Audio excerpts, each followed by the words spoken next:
वचन जी, चंपागुरु ट्रस्ट के प्रमुख और ट्रस्टीगण और चंपागुरु ट्रस्ट के भक्त मंडल को मेरा प्रणाम एवं मदन लाल जी, इस्तेमाल लाल जी, निर्मला जी को मेरा सादर प्रणाम।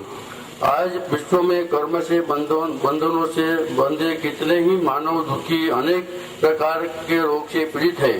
ऐसे दर्द के उन्हें मुक्ति दिलाने की भावना पूज्य गुरुदेव के आशीर्वाद और हम सबका सहकार से यह इतना बड़ा संकुलन पूर्ण हुआ है। कितने ही रोग पीड़ित यही चिकित्सालय का लाभ लेकर अपनी दर्द से मुक्ति होंगे। इसका पूरा यश आज का शुभदाताओं को प्राप्त होगा। आज ही आशा है कि आने वाले समय में हम सबको गुरुदेव के आशीर्वाद से ऐसे संकुलन करने का लाभ प्राप्त होते रहे और उनकी कृपा से हम सबको सहकार देने की भावना प्राप्त हुए, ऐसी कामना रखेंगे। भिवानी जी धन्यवाद। अब मैं हैदराबाद संघ के अध्यक्ष माननीय राजेंद्र जी कीमती साहब से अनुरोध करता हूं कि वे वहीं से बोले। राजेंद्र इस कार्यक्रम के हमारे अध्यक्ष हैं माननीय कीमती। चंपक मुनि जी महाराज साहब के सुशिष्य परम पूज्य पारस मुनि जी महाराज साहब आदि ठाना, जिनका ऐतिहासिक चतुर्मास तमिलनाडु में चल रहा है। आज के मुख्य अतिथि आदरणीय माननीय महेंद्र जी हारड़िया स्वास्थ्य मंत्री हैं, वैसे उनसे बाद में निवेदन करूंगा। उद्घाटन करता आदरणीय श्री किशोर भाई भिवानी, विशेष अतिथि में मदन लाल जी साहब बोरा बेंगलोर से पधारे हैं, अस्तिमल जी साहब सिसोदिया भी बेंगलोर से पधारे हैं और हमारे पूर्व श्राविका सुश्री निर्मला जी भूरिया का अंतर हृदय से आभार व्यक्त करता हूं।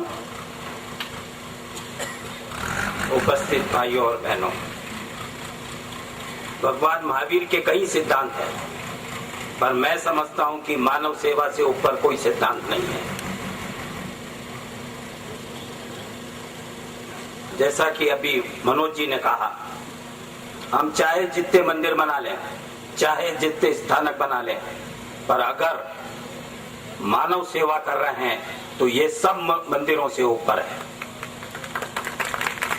मानव सेवा ये मंदिर का दूसरा नाम है। चंपक पारस गुरु चिकित्सालय इन्हीं भावों से व्यक्त होके यहाँ के कर्मठ कार्यकर्ता श्री शांतिलाल जी साहब जैन बोलिए, हमारे मांगीलाल जी साहब हैं, उनकी सोच, महाराष्ट्र से भी हमारे बहुत सारे भाई बता रहे हैं, उन सब की सोच ने इसको जन्म दिया है।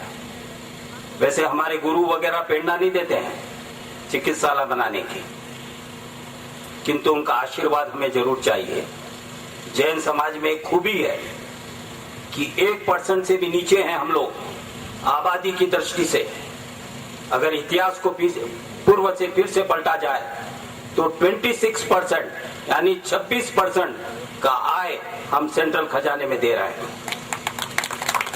ध्यान कीजिए, जो समाज 1% से भी नीचे है, अगर उनकी मन में ऐसी भावना आई तो ये भावना हम जाता है श्रेय हमारे गुरु भगवंतों को।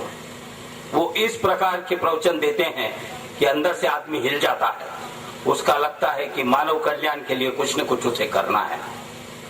उसी भावना को प्रेरित रहकर सन 2008 में पूज्य गुरुदेव पारस मुनि जी महाराज साहब का चतुर्मास हमारे हैदराबाद के प्रांगण में हुआ। भाई मनोज जी ने तो कुछ राशि का जिक्र किया।